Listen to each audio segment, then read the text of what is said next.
At my daughter's wedding, I overheard her tell her wealthy mother-in-law she's just a sad failure, nothing like you, so I stood up during toasts and played a message her late father had recorded before he passed. The room went dead silent. My own daughter called me a pathetic failure at her wedding. Just as the words stole my breath, I remembered her deceased father's message, a message that would change everything. The ballroom glittered under the soft lights of the Sterling family estate in Massachusetts, a mansion that looked straight out of a movie. 200 guests, a 12-piece orchestra, and enough flowers to fill a botanical garden. This was everything Chloe had dreamed of since she was 12, the kind of old money that stretched back generations, and she'd landed it. I'd driven up that morning from my small apartment in Springfield, wearing the navy dress I'd bought just for this, respectable enough, I thought, until I saw the other guests. Their clothes cost more than my monthly rent, diamonds sparkled, and they carried that quiet confidence of people who never check their bank balance. Chloe, my daughter, was stunning in her grandmother's vintage Chanel dress, a gown I'd carefully preserved for 40 years, the same one I wore when I married her father, David, back when we believed love was enough. She'd insisted on wearing it, and foolishly, I thought it held some sentimental meaning for her. How naive I was. The ceremony was perfect, if you like that sort of thing. I sat in the second row, feeling the polite, chilling coldness of Veronica Sterling, Adam's mother, in the front. She'd worn pearls that probably cost more than my car. Her manners were impeccable, but the subtle cuts were just as deep. During cocktail hour, I found myself near the terrace doors. The music swelled, but my hearing has always been keen, a blessing and a curse. "Don't worry about her," Chloe said, glancing in my direction as she spoke to Veronica near the flower arrangements. "She's just a pathetic failure. Nothing like you. She's never accomplished anything worthwhile. I mean, she worked at the public library for 30 years. Can you imagine anything more depressing?" Veronica nodded approvingly. "Well, at least she knows her place. Some people from simpler backgrounds can be so pushy about inserting themselves where they don't belong." My hand tightened around my champagne glass. Simpler backgrounds. As if dignity and hard work were shameful. I thought of the double shifts I'd worked to put Chloe through Boston University, the sacrifices David and I made so she could have music lessons, summer camps, every opportunity we never had. That's when it hit me, the letter in my purse. David had given it to me a week before he passed, with strict instructions. "If Chloe ever treats you badly," he'd said, his voice weak but determined, "you read this out loud. Promise me, Ellie. She needs to hear what I really thought." I'd carried it ever since, never imagining I'd actually need it. But standing there, listening to my daughter describe me as a pathetic failure to a woman who saw me as beneath her notice, I realized David had seen something coming that I hadn't. He'd watched Chloe change in his final months, and he hadn't liked what he saw. The reception dinner blurred into forced smiles and small talk. I was at table 8, far enough from the head table to be out of sight, yet not obviously exiled. My dinner companions, distant relatives of Adam's, made polite conversation about the weather, carefully avoiding questions about my work. I picked at my salmon, watching Chloe work the room like the politician she always wanted to be. Boston University with a public relations degree, now running social media campaigns for wealthy clients. She was good at it, knew exactly how to present herself, how to make people feel important, how to say all the right things. Tonight, she was the perfect bride, gracious, radiant, everything a rich family would want in a daughter-in-law. But I knew the real Chloe. The one who'd called me crying when rent was due in college. The one who'd moved back home for 8 months after a disastrous relationship. The one who'd sat by David's bedside during his final weeks, holding his hand and promising to care for me. Or so I'd thought. During the father-daughter dance, they played "The Way You Look Tonight," David's favorite song.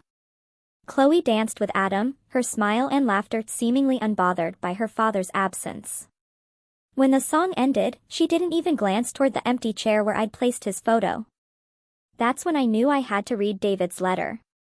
Not to hurt Chloe, but to understand what had happened to the daughter I thought I knew. I slipped away and found a quiet corner in the mansion's library. The Sterlings probably had more books than our entire town library, though I suspected most were for show. I pulled out the envelope. David's shaky but recognizable handwriting across the front, for Eleanor, only if you need it. Inside was a single sheet of paper, dated 3 days before he died. My dearest Ellie, it began. If you're reading this, it means Chloe has shown you who she's become, not who she used to be. I'm sorry, sweetheart. I know this will hurt, but you need to know what I observed during my final weeks. My heart raced as I forced myself to continue. Chloe has been different since she started seeing Adam. Not just happy different, but calculated different. She's been asking questions about our finances, about my will, about what would happen to you after I'm gone. When I asked why, she said she was worried about your future, but I've been watching her, Ellie. And I don't think worry is the right word. A chill, unrelated to the air conditioning, ran through me. Yesterday, she brought me papers from something called Meadowbrook Manor, an assisted living facility. She said she'd been researching options for your future, places where you could be properly cared for after I died. She had brochures, pricing, even a waiting list application. When I asked her why she thought you'd need assisted living at 68, she said it was just planning ahead.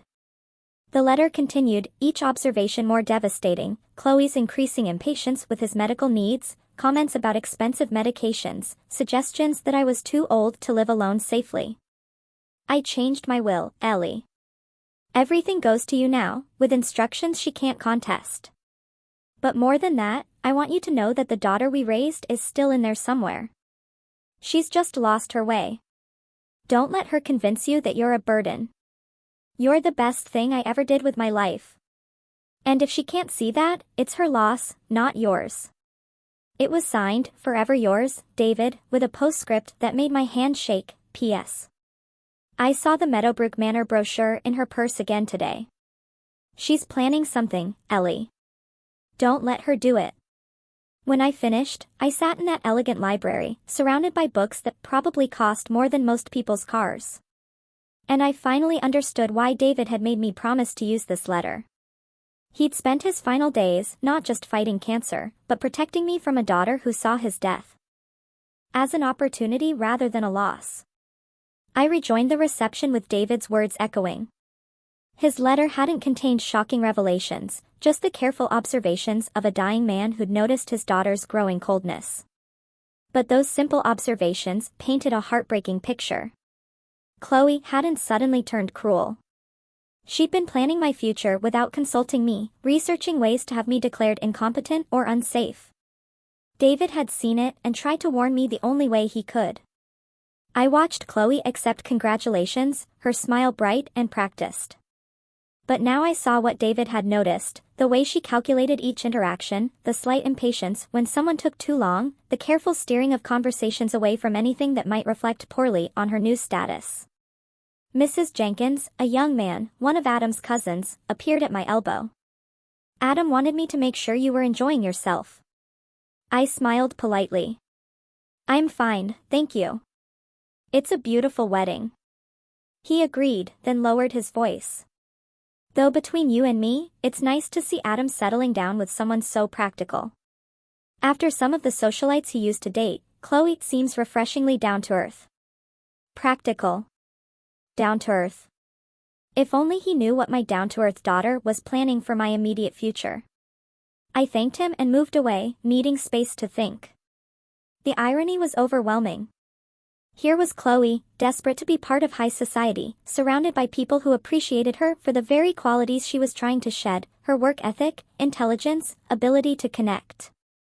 All things she'd learned growing up in a modest household with parents who valued character over status. But David's letter revealed something else. Chloe wasn't just trying to fit in with the Sterlings, she was actively trying to distance herself from everything that reminded her of her origins, including me. I studied the other guests with new eyes. The women Veronica's age moved with the confidence of people who'd never doubted their place. The kind of security that comes from generational wealth, never worrying about mortgage payments or retirement. That's what Chloe wanted. Not just money, but the peace of mind that comes with never thinking about money. And in her mind, taking care of an aging mother was a liability threatening that security. The reception was winding down, but I knew the real evening was just beginning. David had given me more than his observations. He'd given me permission to fight back. And watching my daughter play her role as the perfect bride, I understood I would need that permission. During the bouquet toss, Chloe looked directly at me and smiled. The first genuine attention all evening. For a moment, hope flickered. Maybe David had been wrong. Maybe his illness made him suspicious.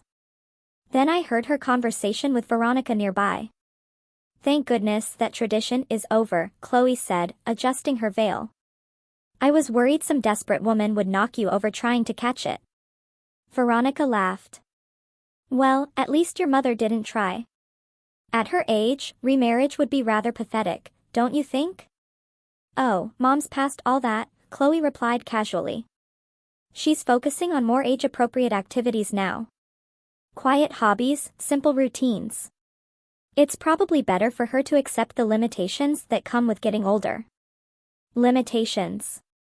At 68, I was supposed to accept limitations and fade quietly into the background while my daughter built her new life.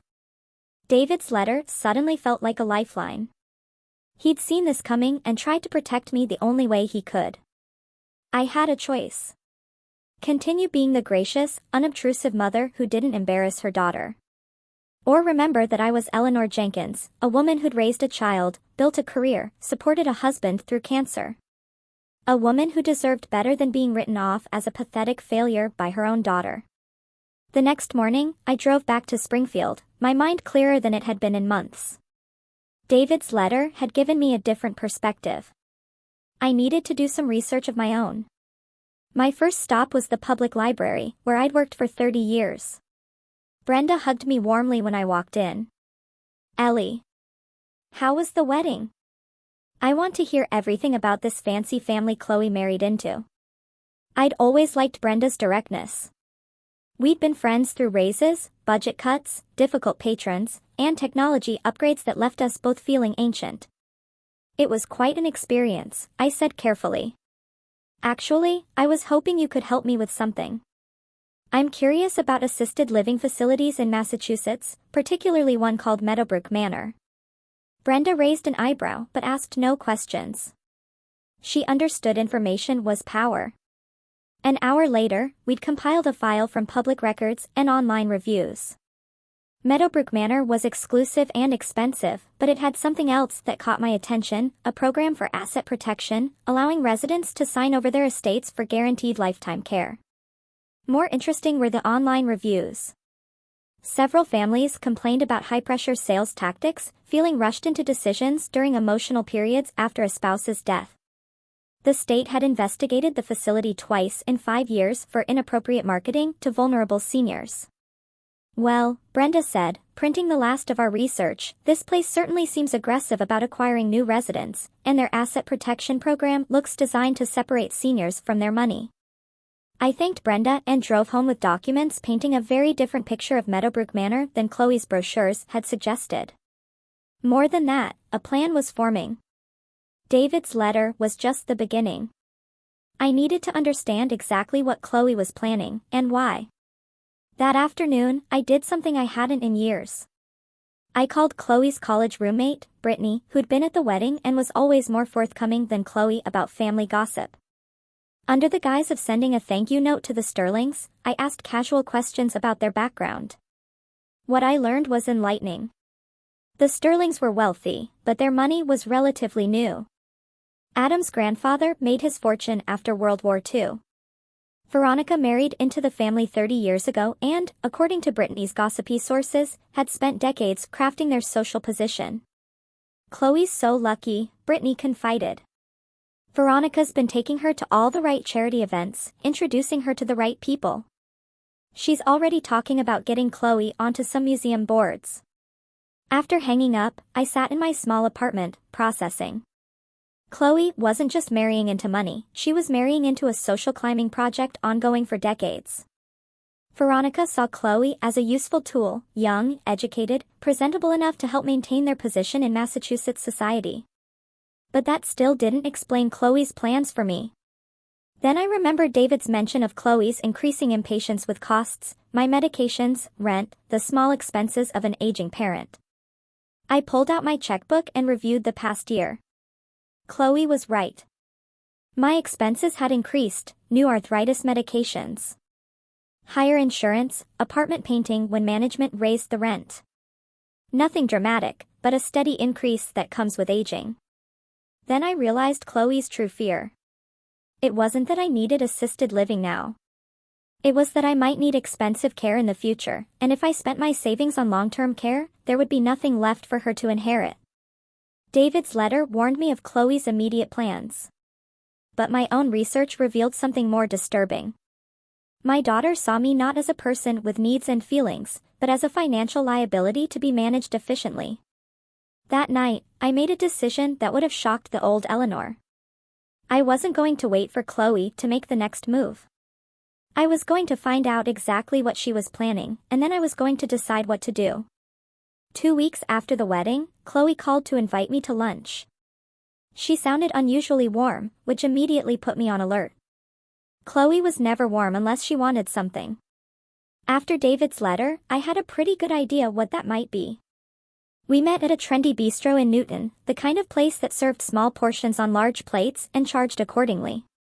Chloe looked radiant, still glowing from her honeymoon in Italy. Marriage to Adam had given her a new confidence that was almost blinding. "Mom, you look tired," she said, kissing my cheek. "Are you sleeping okay, eating enough? I've been worried about you living alone in that little apartment."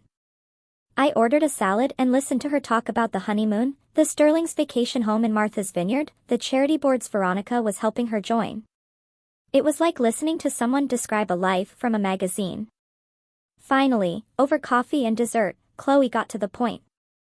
"Mom, Adam and I have been talking, and we're concerned about your future.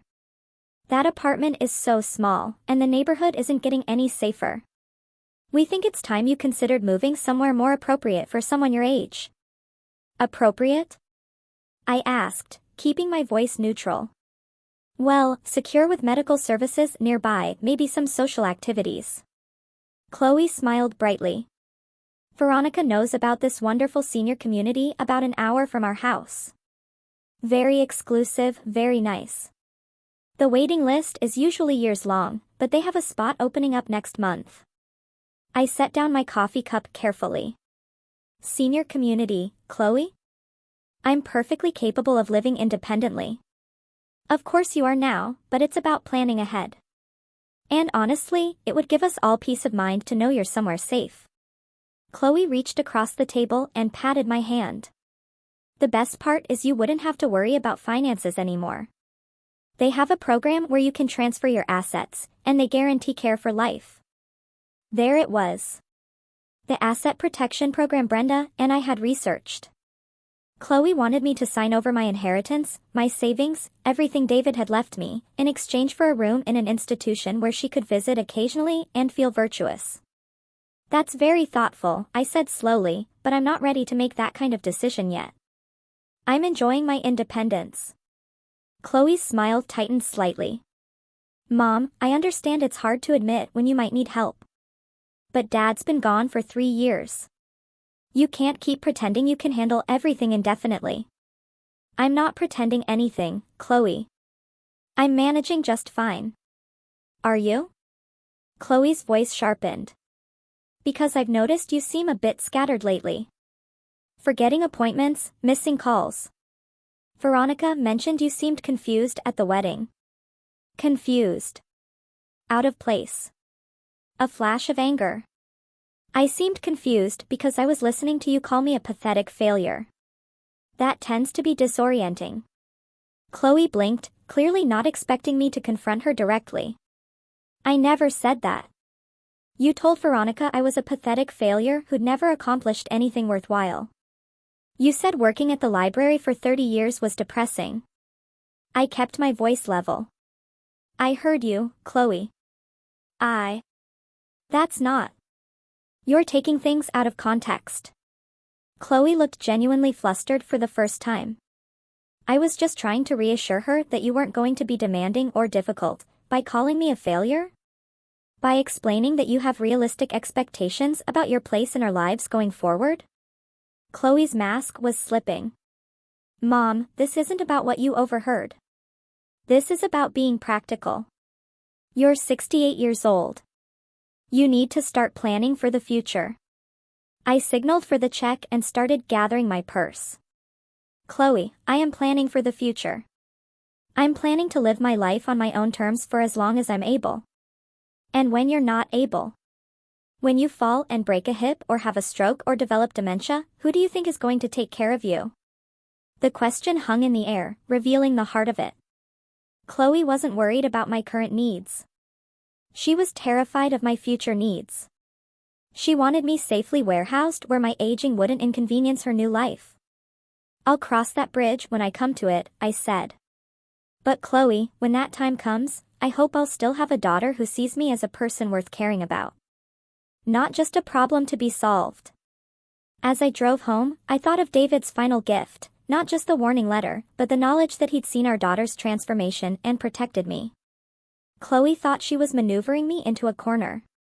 She didn't realize she was revealing how far she'd go to protect her new status. A month after Chloe's lunch invitation, she called again. I heard voices in the background, and her formal tone told me she was performing for an audience. Mom, we need to talk. Can you come over this evening? Adam and I have some family business to discuss. I agreed, knowing exactly what kind of family business they had in mind. I spent the afternoon preparing, rereading David's letter, making sure I understood what I was walking into. Chloe and Adam's house in Newton was everything she dreamed of. Colonial style, perfectly landscaped, in a neighborhood where the median income required 2 professional salaries and significant family money. She'd posted dozens of photos on social media, showcasing each room. When I arrived, I found Chloe, Adam, and Veronica waiting in the formal living room. The staging was deliberate. I was seated alone on one side, while the 3 of them faced me from the sofa. It felt like an intervention. Eleanor, Veronica began, her voice warm but authoritative, we wanted to talk about some concerns we've all been having. Chloe jumped in. Mom, you've seemed more forgetful lately. Missing appointments, not returning calls promptly. Small things. But they're adding up. Adam nodded gravely. We think you might be experiencing some early cognitive changes. It's nothing to be ashamed of, but it's something we need to address proactively. I listened to their carefully rehearsed presentation. They'd constructed a narrative about my declining mental health. But unlike fabricated examples, these were subtle distortions of normal behavior. The missed appointment had been rescheduled by me. The unreturned calls were telemarketers and Brittany, not urgent. The good news, Veronica continued, is that we've been able to secure you a place at Meadowbrook Manor. They have an opening next week, and we can arrange the transition quickly. All you need to do is sign these papers, Adam said, pulling out a folder of documents, power of attorney, asset transfer agreements, healthcare directives, everything to make the transition smooth and protect your interests.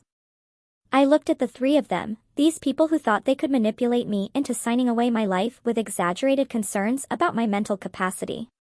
Chloe sat there, nodding encouragingly, playing the concerned daughter while planning to inherit everything her father had left me. This is quite a production, I said finally. How long have you been planning this intervention? Chloe's smile faltered. Mom, this isn't a production. We're genuinely worried about you. Are you? I pulled out David's letter, the envelope worn from being carried in my purse for weeks. Because I have something I think you'll all find interesting. I unfolded the single sheet of paper and began to read aloud David's careful observations, Chloe's questions about my finances, her research into assisted living facilities, her growing impatience with the costs of an aging mother. She brought me papers from something called Meadowbrook Manor, an assisted living facility. She said she'd been researching options for your future, places where you could be properly cared for after I died. Chloe went completely white. Adam frowned in confusion. Veronica's composed expression didn't change, but I saw her hands clench. When I asked her why she thought you'd need assisted living at 68, she said it was just planning ahead, I continued. But I've been watching her, Ellie, and I don't think planning is the right word. As David's letter detailed Chloe's calculated approach to my future, I watched my daughter's face cycle through shock, panic, and finally, a cold calculation I'd never seen before. When I finished, the silence was absolute. Then Adam spoke. Chloe, is this true? Were you researching assisted living facilities while your father was dying? That's when I realized this confrontation was just the beginning. That letter proves nothing, Chloe said, but her voice shook. Dad was sick, probably confused. He was seeing problems that weren't there. I folded the letter carefully and put it back in my purse. Your father was many things, Chloe, but confused wasn't one of them, especially not about something this important. Adam was studying the documents on the coffee table, the power of attorney forms, the asset transfer agreements, the Meadowbrook Manor paperwork. Chloe, when exactly did you start researching this place? I was just being prepared, Chloe said defensively. Someone had to think ahead about Mom's future needs. While your father was dying of cancer? Adam's voice was quiet, but with an edge. You were planning to move your mother into assisted living while he was fighting for his life? Veronica tried to intervene. Adam, I think we should focus on Eleanor's current situation rather than relitigating past decisions. Should we? I asked, turning to Veronica with interest. Because I did some research of my own after Chloe mentioned Meadowbrook Manor. Did you know they've been investigated twice by the state for aggressive marketing to vulnerable seniors? For the first time since I'd known her, Veronica looked genuinely uncomfortable. I'm sure any successful facility faces occasional regulatory reviews. Occasional reviews about pressuring grieving widows to sign over their assets immediately after their husbands' deaths? I pulled out the folder of public records Brenda had helped me compile. Because that's what the state found. High-pressure tactics, rushed decisions, families who felt manipulated into making permanent choices during temporary emotional crises. Chloe grabbed for the papers. Where did you get these? Public records, Chloe. Amazing what you can find when you know where to look. I kept the documents out of her reach. The state licensing board, consumer protection agencies, online review sites. All freely available to anyone who bothers to investigate before signing their life away. Adam was reading over my shoulder. Jesus, look at these complaints. Felt pressured to decide immediately. High-pressure sales presentation. Regretted signing asset transfer agreement. Chloe, did you actually research this place, or did someone recommend it to you? The silence was telling. Finally, Veronica spoke. I may have mentioned that they had an excellent reputation in certain circles. Certain circles being wealthy families looking to warehouse inconvenient relatives? I asked mildly. That's a terrible thing to say. Chloe snapped.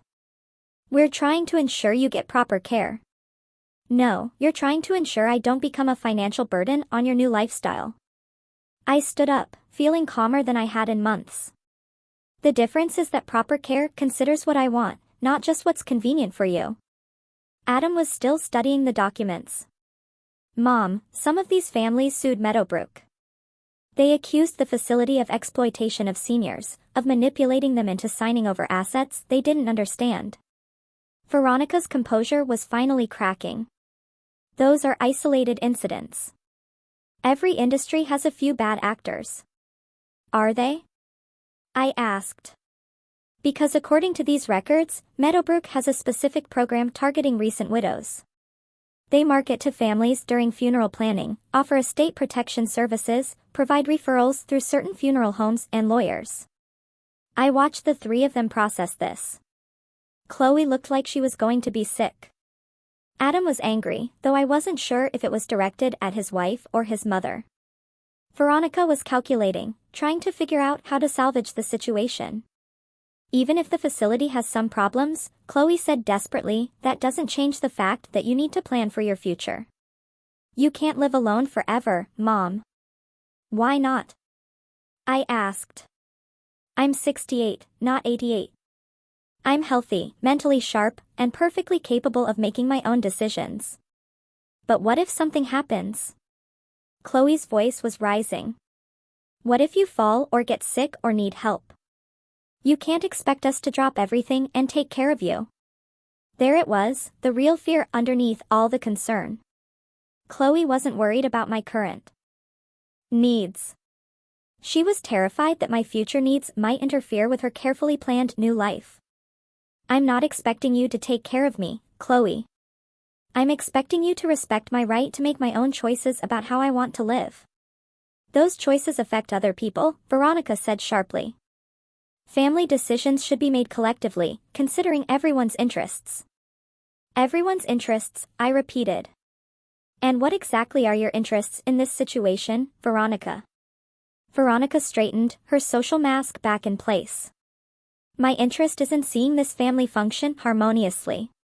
Chloe is my daughter-in-law now, and that makes her welfare my concern. And my welfare? Does that concern you at all? Of course it does. Which is why we think Meadowbrook would be perfect for you. You'd have security, medical care, social activities with people your own age. I had to admire her persistence. Even caught recommending a facility with a questionable reputation, she was still trying to sell me on institutional living. Veronica, I said gently. I spent 30 years working at a public library. Do you know what that taught me? How to research things thoroughly, how to spot inconsistencies in people's stories, and how to help people find information they need to make good decisions. Adam looked up from the complaint documents. What kind of inconsistencies? Well, for instance, when someone recommends a specific facility they claim to have researched, but all their information comes from marketing materials rather than independent sources. I looked directly at Veronica. Or when someone is very eager to see a particular outcome, but can't explain why that outcome is important to them personally. Chloe tried to regain control. Mom, you're being paranoid. We're trying to help you. Are you? Because help usually involves asking what the person wants, not telling them what they're going to do. I sat back down, feeling like I was finally getting somewhere. Chloe, in all these conversations about my future, have you ever asked me what I actually want? Of course we want what's best for you. That's not what I asked. Have you asked me what I want? The silence stretched uncomfortably. Finally, Adam spoke. What do you want, Eleanor? I want to live in my own apartment for as long as I'm able. I want to make my own decisions about my healthcare, my finances, and my social life. I want to be treated like a competent adult, not a problem to be managed. I paused, looking at each of them. And I want my daughter to see me as a person worth respecting, not just an obligation to be discharged efficiently. Chloe's eyes filled with tears. I do respect you. I'm scared, Mom. I'm scared something will happen to you and I won't know how to handle it. For the first time all evening, I heard something genuine in her voice. Chloe, being scared is normal, but being scared doesn't justify trying to control someone else's life. I'm not trying to control your life. I'm trying to protect you. From what? From making my own mistakes? From living independently? From having the dignity of making my own choices? I reached across and took her hand. Sweetheart, I've been taking care of myself for 68 years. I raised you. I supported your father through cancer. I managed a library budget and staff. Why do you suddenly think I'm incapable of managing my own life? Adam was nodding slowly. She has a point, Chloe. Your mother seems pretty sharp to me. Veronica tried one more time. But the financial protections at Meadowbrook are designed to protect the facility's revenue stream, not the residents' interests, I interrupted. Veronica, I may be old, but I'm not stupid. I can read financial documents, and I can spot a bad deal when I see one. Chloe wiped her eyes with her napkin. So, what happens now? You just go back to your apartment and pretend this never happened? I go back to my apartment and continue living my life. You go back to yours and stop trying to manage mine. I gathered my purse and stood up. And maybe if you can learn to see me as an equal rather than a dependent, we can rebuild some kind of relationship. But what if you do need help someday? Chloe asked. Then I'll ask for it. And if you're willing to provide it respectfully, without trying to take over my life, maybe we can work something out. I paused at the door. But Chloe, if I ever need care, it will be my decision how to handle it. Not yours, not Veronica's, not some facility that sees me as a source of revenue. As I drove home, I realized the evening had gone better than I'd expected. David's letter had given me the ammunition I needed, but my own research had given me something more valuable, the knowledge that I was right to resist their pressure. More importantly, I'd seen a glimpse of the real Chloe underneath all the calculation, a young woman genuinely scared of the responsibilities that came with aging parents. 3 weeks later, Chloe called to ask if we could have coffee. Just the two of us, she said. No Adam, no Veronica, no agenda about my living situation. I was skeptical, but curious enough to agree. We met at a small cafe near the library, neutral territory. Chloe looked different, tired, less polished. Her perfect composure had cracks. I've been thinking about what you said, she began without preamble. About not asking what you wanted, about treating you like a problem instead of a person. I waited. I talked to a therapist about it, about why I was so fixated on getting you into that place. Chloe's hands were wrapped around her coffee cup. She asked me when I started being afraid of you getting older. And when Dad got sick, when I realized that loving someone doesn't protect them from aging or dying or needing help, tears started forming. I watched you take care of him, and I thought about how someday someone would have to take care of you, and I panicked. This was more honesty than I'd heard from Chloe in years. Why did that scare you so much? Because I didn't think I could do it. I didn't think I was strong enough or patient enough or good enough to take care of you the way you took care of him. Her voice broke completely. So, I convinced myself that the solution was to find someone else to do it. Someone professional. Someone better at caregiving than me. I felt something shift in my chest. Not forgiveness exactly, but understanding. Chloe, no one expects you to be a professional caregiver. But what if you need help? Real help, not just emotional support? She looked up at me with eyes that seemed much younger than her 32 years. What if you get sick like Dad did? Then we'll figure it out together. But that doesn't mean signing over my independence now just because something might happen later. I know that now. The therapist explained the difference between planning for possible futures and trying to control them. Chloe wiped her eyes.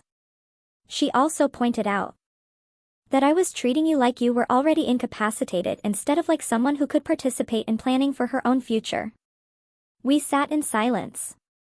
I thought about David's letter, the daughter he'd been trying to protect me from. But I could also see the daughter he'd raised. Scared, imperfect, but capable of growth. What about Veronica? I asked. And Adam. Adam was horrified when he really understood what we were planning. He said it reminded him of the way his grandfather's business partners tried to pressure him into selling the company when he got dementia. Chloe managed a weak smile. Apparently, the Sterling family has some experience with people trying to take advantage of vulnerable seniors. And Veronica? Veronica is Veronica. She's convinced this whole thing got blown out of proportion, that we should have just handled that Eleanor situation more quietly. Chloe looked embarrassed. She actually said that. That Eleanor situation. I had to laugh. Well, at least she's consistent. I'm sorry, Mom. I'm sorry for calling you a failure. For trying to warehouse you. For treating you like a burden instead of my mother. Chloe reached across and took my hand. I don't know if I can be the daughter you deserve, but I'd like to try.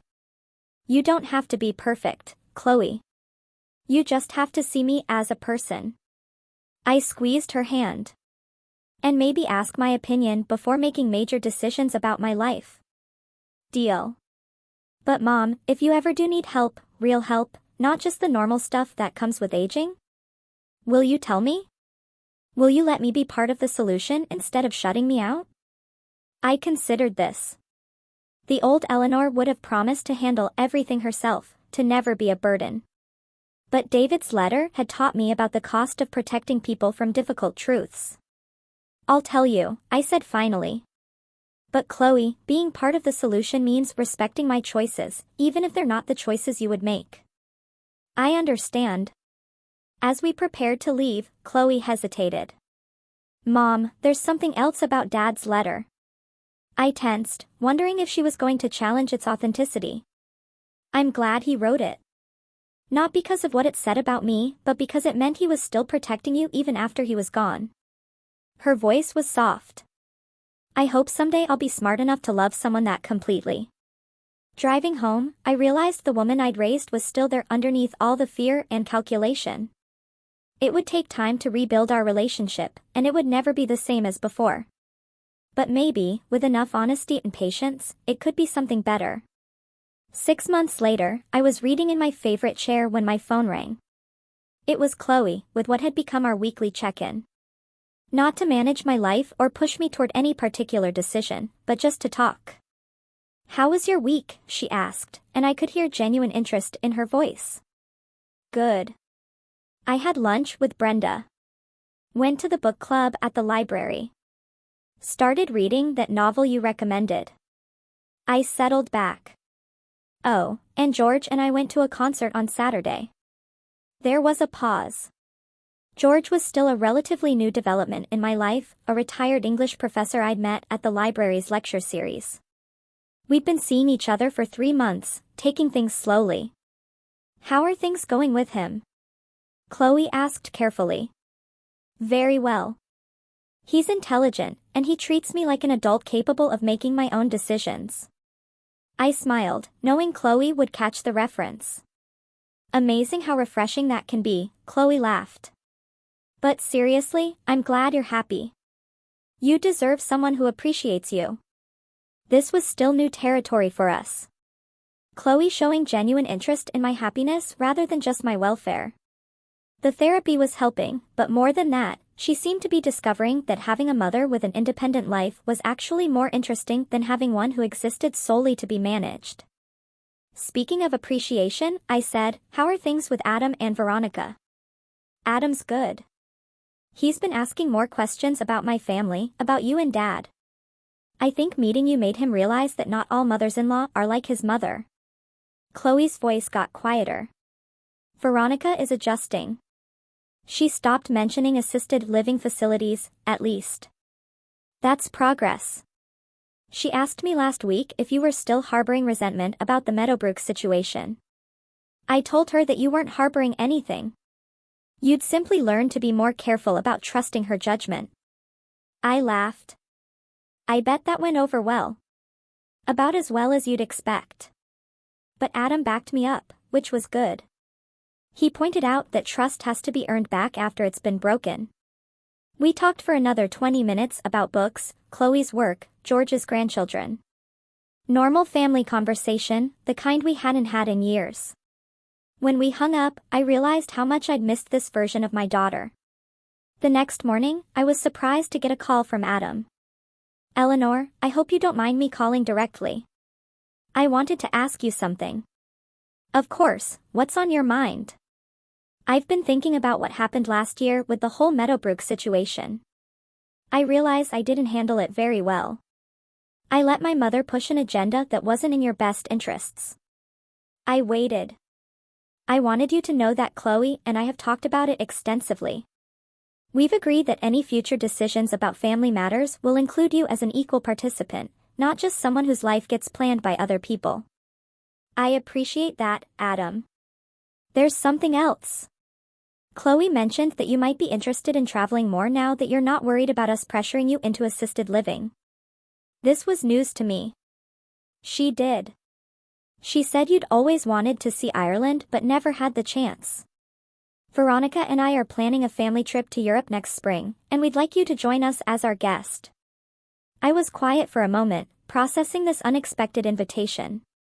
That's very generous, Michael. But before you say no, let me explain. It wouldn't be a family obligation trip where you'd have to keep up with our schedule or pretend to enjoy activities you don't like. We'd plan some things together, but you'd have plenty of independence to explore on your own. And Veronica is on board with this? Adam laughed. Veronica suggested it, actually. I think she's finally figured out that having a happy, independent mother-in-law reflects better on the family than having one who feels pushed around and resentful. After we hung up, I sat in my apartment thinking about how dramatically my life had changed. 12 months ago, Chloe had been planning to put me in an institution and take control of my assets. Now, she was encouraging me to travel internationally and including me in family plans as an equal participant. The difference wasn't just in Chloe's attitude. It was in my own willingness to stand up for myself. David's letter had given me permission to fight back, but the real change had come from recognizing my own worth and refusing to accept treatment that diminished it.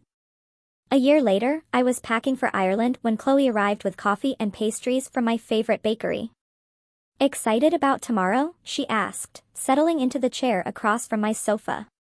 "Nervous and excited," I admitted. "It's been a long time since I traveled anywhere more exotic than Springfield." "You're going to love it." "And Mom, I'm really glad you said yes to the trip." I looked up from folding sweaters. "Chloe, can I ask you something? Last year when you were so determined to get me into Meadowbrook, were you really worried about my safety, or were you more worried about the inconvenience of having an aging parent?" She was quiet for a long moment. "Honestly, both. I was scared something would happen to you, but I was also scared of how that would affect my life with Adam. I wanted the peace of mind that comes with knowing someone else was handling the hard stuff. And now I realize that the hard stuff is part of loving someone. You can't just outsource the difficult parts of relationships and expect the good parts to remain meaningful." She smiled. "Besides, you've proven pretty conclusively that you don't need to be handled by anyone." I laughed, thinking about everything that had led us to this point: David's letter, my research into Meadowbrook Manor, the confrontation in Chloe's living room where I'd finally stood up for myself, the months of therapy and honest conversations that had followed. "You know what your father would say about all this?" I asked. "What?" "He'd say the best gift he ever gave me wasn't the letter warning me about your plans. It was teaching me that I was worth fighting for." Chloe's eyes filled with tears. "I think he'd be proud of both of us. You for standing up for yourself, and me for finally learning to see you as a person instead of a problem." "He'd definitely be proud," I agreed. "And probably relieved that he doesn't have to haunt Veronica for recommending questionable senior living facilities." We both laughed at that image. Veronica had indeed adjusted her approach to our family dynamics, though I suspected it was more about maintaining her social position than any genuine change of heart. But that was fine. I didn't need Veronica to love me. I just needed her to respect my autonomy. "Mom, there's something I want to say before you leave for Ireland." I stopped packing and gave her my full attention. "Thank you for not giving up on me. When you played Dad's letter that night, you could have just exposed what I was planning and walked away. You could have written me off as a selfish daughter who didn't deserve a relationship with you." "I thought about it," I said honestly. "But you didn't. You gave me the chance to understand what I'd become and choose to be better. Not everyone would have done that." I sat down next to her on the sofa. "Chloe, you're my daughter. Not because you're perfect, but because we're family. Real family doesn't disappear when people make mistakes. It just requires everyone to work harder at being honest with each other. I love you, Mom. Not for what you can do for me or what you represent in my life, but because you're Eleanor Jenkins, a woman who worked for 30 years at a job she loved, who raised a difficult daughter with patience and grace, and who had the courage to fight for her own dignity when everyone around her was trying to take it away." As we hugged goodbye, I thought about the journey that had brought us here. The pain of hearing my daughter call me a pathetic failure. The fear of losing my independence to someone else's convenience.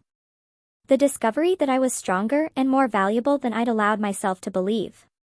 David's letter had started it all. But the real victory had been learning to see myself the way he'd always seen me, as a person worth respecting, worth fighting for, worth loving exactly as I was. Tomorrow, I board a plane for Ireland. Not as a burden being managed by my family, but as Eleanor Jenkins, a 69-year-old woman embarking on an adventure she dreamed about for decades. Some victories don't come with fanfare or celebration. Sometimes the greatest triumph is simply the quiet satisfaction of knowing you refused to disappear when everyone was trying to make you invisible. And that, I thought as I finished packing, was exactly the kind of legacy David would have wanted me to create. What does it take to truly see the people we love beyond our own expectations?